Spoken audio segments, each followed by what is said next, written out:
Hello and welcome to the Career Society.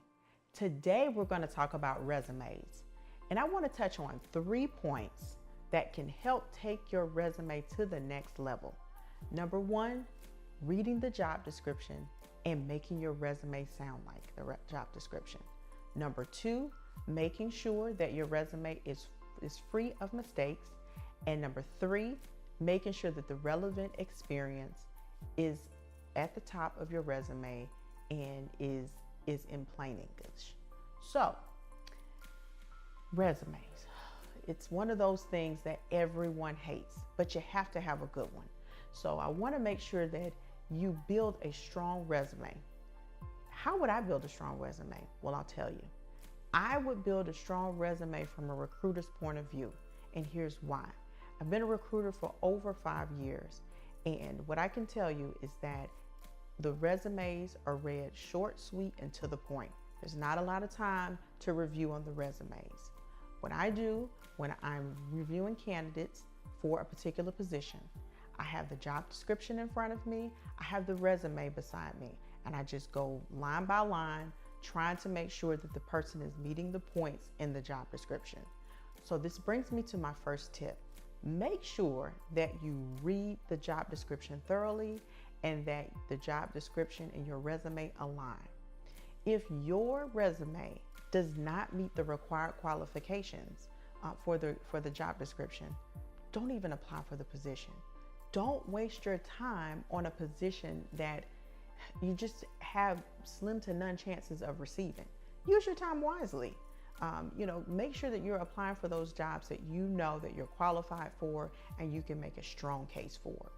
So my advice to you is that if the recruiters are taking the time to place the job description and the resume together, it would serve you well to do the same thing. Take your resume, take the job description, and see if you have that experience. It is so important, and make sure that you're hitting those points, make sure you meet the required, and make the best case that you can for the preferred qualifications. This takes me to my second point. Make sure that your resume is free of mistakes. I cannot tell you how many times I've received resumes that had glaring mistakes. And here's what hiring managers tell me. If you see any type of mistakes, any type of grammatical errors, misspelled words, or anything that just looks fishy, put them in the no pile. Here's something that's funny about that. I've had hiring managers tell me that, and they've had mistakes in their emails telling me to look at your resume in a perfect light. The irony, I know the irony. But there's no other way, again, to determine whether or not you're going to move forward except for the resume. So you want to be sure to play by the game, play by the rules. I know it's unfair and it's unfortunate.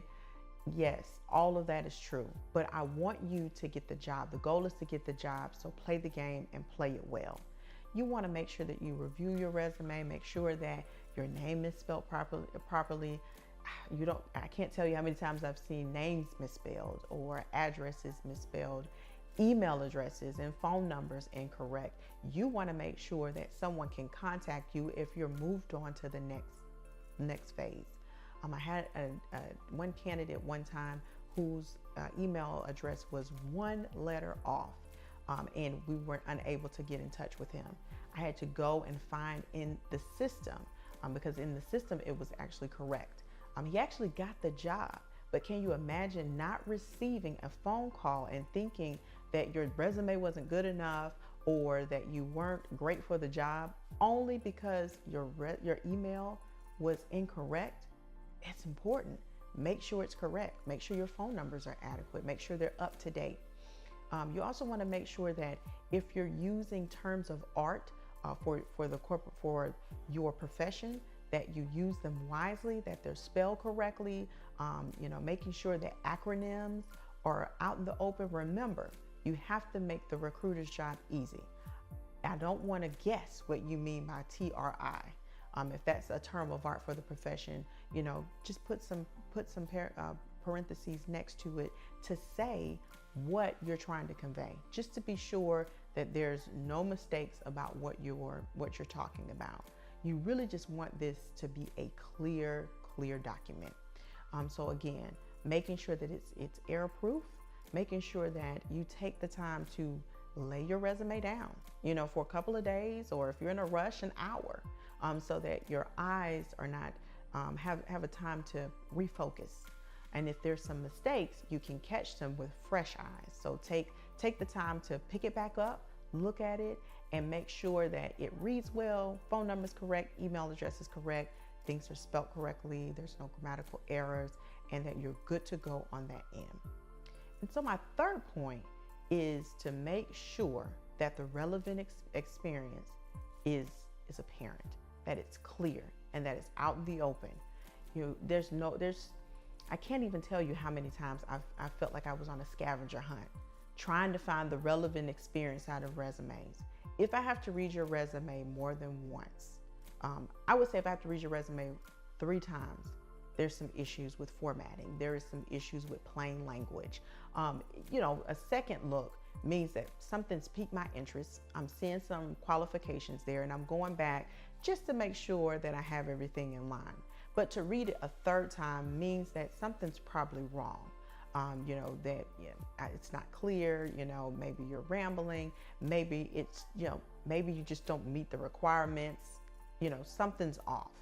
So taking back to number 1, and you've read this, you read your job description, you've understood the terms, and you're saying, yes, I'm qualified for the role. So how do you format it? You want to put the relevant experience at the top of your resume. So you want to be able to have that experience that the job description is asking for at the top. So for example, let's say you're going for administrative assistant position. The required qualifications are 4 years of administrative assistant experience. You want to be sure that all of your administrative assistant experience is at the top. And, in most cases, people will label this area as relevant experience.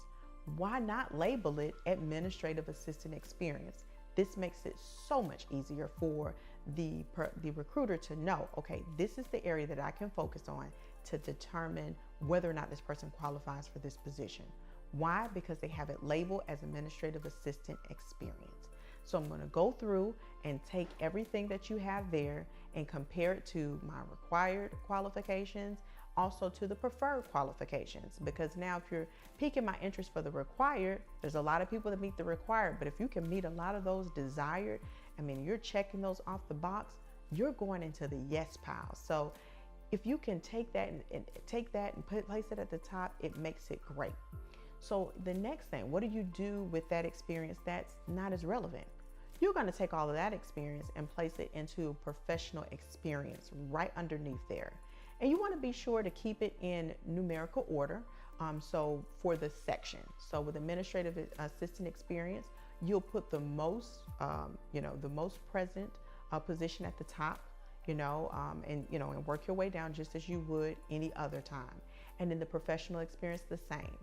If let's say your current position is not on point, then you still would want to place that at the top in the professional experience resume and work your way down. So those rules still apply, but that's a sneaky way of getting some older experience at the top of your resume versus the bottom of the resume. So 3 points again are making sure the job description and your resume look similar, making sure that your resume is free of errors, and then 3, making sure that your relevant experience is at the top of the resume and the recruiter does not have to play hide and go seek to find your experience. So those are my 3 suggestions for your resume today. I hope that you can take something from this. And if you do, please feel free to share it with others because resumes are so important.